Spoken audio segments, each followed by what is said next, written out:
നിങ്ങളുടെ favourite shows ഇനി ഒരിക്കലും മിസ്സാവില്ല. ഇപ്പോൾ C5 കാണും നിങ്ങളുടെ ഫേവറേറ്റ് ഷോസ് തികച്ചും സൗജന്യമായി.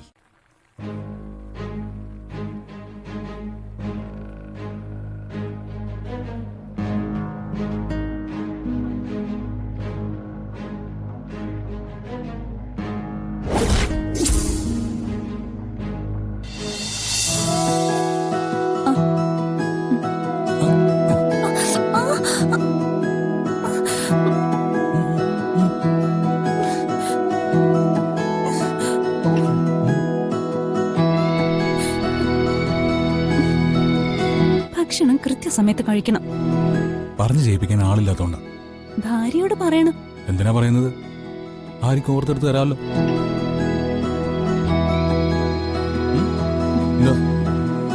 പെട്ടെന്ന് കഴിച്ചു തീർക്ക്, പോണം. താൻ കഴിച്ചല്ലോ, തനിക്ക് ഫുഡ് ഓർഡർ ചെയ്യാം. എനിക്ക് വേണ്ട. ആ, അത് ഞാൻ സമ്മതിക്കില്ല. ഒന്നിച്ച് കഴിച്ചിട്ടേ പോകുന്നുള്ളൂ. ആ, അസുഖമായതുകൊണ്ടെങ്കിലും ഒന്നിച്ചിവിടെ ഇരിക്കാൻ പറ്റുന്നുണ്ടല്ലോ. എനിക്ക് പേടിച്ചിട്ട് ഇവിടെ ഇരിക്കാൻ പോലും പറ്റുന്നില്ല. ഞാൻ ഇട്ടിട്ട് പോവൂട്ടോ. അതെന്തായാലും ചെയ്യില്ല എന്നുള്ള കാര്യം എനിക്കറിയാം. ഉള്ളിന്റെ ഉള്ളില് ആത്മാർത്ഥമായിട്ട് സ്നേഹിക്കുന്ന ഒരാളെ വഴിയിലിട്ട് പോവാനാവില്ല. സത്യമല്ലേ?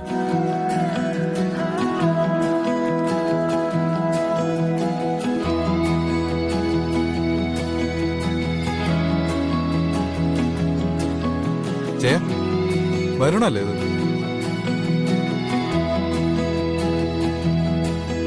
ആ അതെ. Varun, what A surprise. Good morning. Morning. Good morning anti. Good morning. അല്ല, എപ്പോഴാ രണ്ടാളും യൂസ് ചെയ്യുന്ന വന്നേ? ആക്ച്വലി ഞങ്ങൾ വന്നിട്ട് 2 weeks ആയി. ആ, പക്ഷേ നിലത്ത് നിന്നിട്ടില്ല. ശരി. അല്ലെങ്കിൽ ഞങ്ങൾ കണിമംഗലം വരെ വരുമായിരുന്നു. വരുണിന്റെ കല്യാണത്തിന് അച്ഛൻ വിളിച്ചിരുന്നു. ഓ. പക്ഷേ ആ സമയത്ത് ഞങ്ങൾ രണ്ടുപേരും നാട്ടിലില്ലായിരുന്നു. എന്താ മോളുടെ പേര്? രാധിക.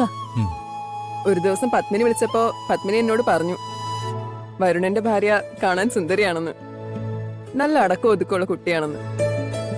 സത്യ, കണ്ടാ തന്നെ പറയും.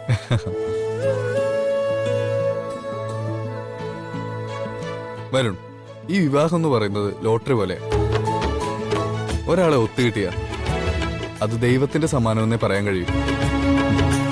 വെരി സിൻസിയർലി ഞാൻ പറയാം, നിങ്ങൾ രണ്ടുപേരും പെർഫെക്റ്റ് ജോഡിയാ.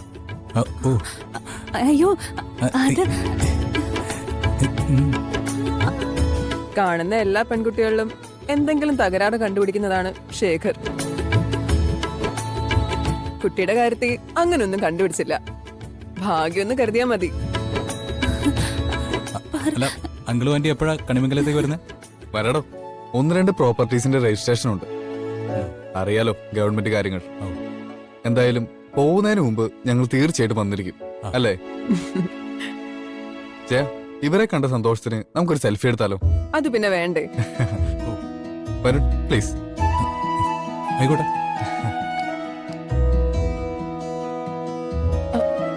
എന്താ കുട്ടി, ഇങ്ങോട്ട് നിക്കേ, വാ. അല്ല, കുഴപ്പമില്ല. അത് കൊള്ളാം. അവരൊന്നിച്ചല്ലേ നിൽക്കേണ്ടത്. മോള് ഇവിടെ വാ, ഇവിടെ നിൽക്ക്. അല്ല, ഇവിടെ നിക്ക്. ഇങ്ങ് വാ, ഇവിടെ നിന്നോ. ഇവിടെ നിൽക്ക്. Smile please.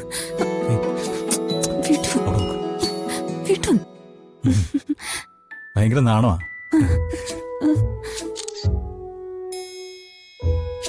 കുട്ടി അധികം സംസാരിക്കാറില്ലേ? ഇയാള് നന്നായിട്ട് സംസാരിക്കും. ഒന്ന് ഇണങ്ങണം, അത്രേ ഉള്ളൂ. ഓക്കെ വരുൺ, അച്ഛനോട് അന്വേഷണം പറയാം. ഓക്കെ. ഞങ്ങൾ ഇറങ്ങട്ടെ മോളെ, ഒരു സ്ഥലത്തെത്താനുള്ള സമയമായി. പുതുമോടിയല്ലേ, നിങ്ങൾ എൻജോയ് ചെയ്. ഇറങ്ങട്ടെ മോനെ. ശരി. Okay aunty. ശരി മോളെ. ബൈ. ശരി.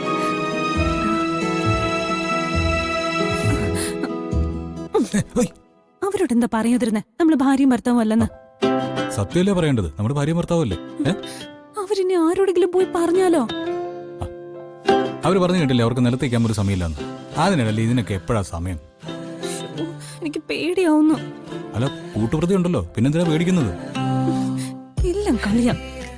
അതെ, നമ്മള് ചെറുപ്പമല്ലേ, ഇത്തിരി കളിയും കുസൃതിയൊക്കെ ആവാം. അവര് പറഞ്ഞു കേട്ടില്ലേ പെർഫെക്റ്റ് ജോഡിയാണെന്ന്. അങ്ങനെ തോന്നുന്ന തന്നെ വലിയ കാര്യമല്ലേ? എനിക്ക് ഏതായാലും സന്തോഷമായി. എനിക്ക് ഒട്ടും സന്തോഷം തോന്നുന്നില്ല. എന്താണ് ഇനി സംഭവിക്കാൻ പോകുന്നത്?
അമ്മ മാത്രം കണ്ടാ പോരല്ലോ, അച്ഛനും കൂടെ കാണണ്ടേ?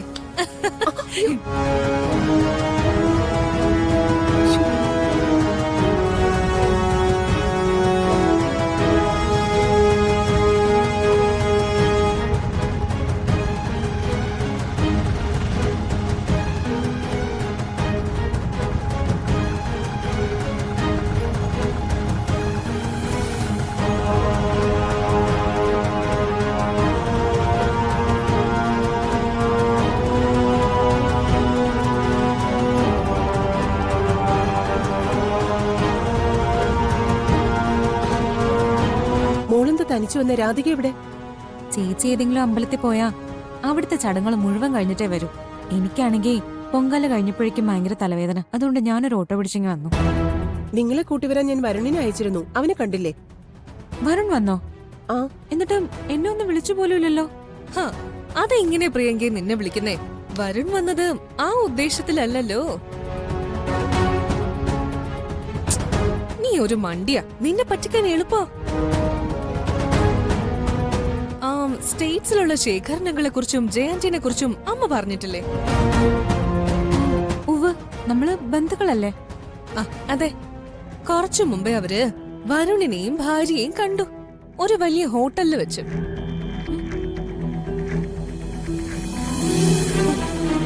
ഏട്ടത്തി എന്തൊക്കെയാ പറയുന്നേ? ഞാൻ പറയുന്നത് കള്ളമല്ല. സംശയം ഉണ്ടെങ്കിൽ അമ്മയോട് ചോദിച്ചു നോക്ക്. ഇനി അമ്മയ്ക്ക് കള്ളം പറയാനാണ് തീരുമാനമെങ്കിൽ ദേ പ്രിയങ്ക, നീ ഈ ഫോട്ടോ ഒന്ന് കണ്ടു നോക്ക്. ഡൗൺലോഡ് ചെയ്യൂ C5 ആപ്പ്. കാണൂ എല്ലാ എപ്പിസോഡുകളും സൗജന്യമായി.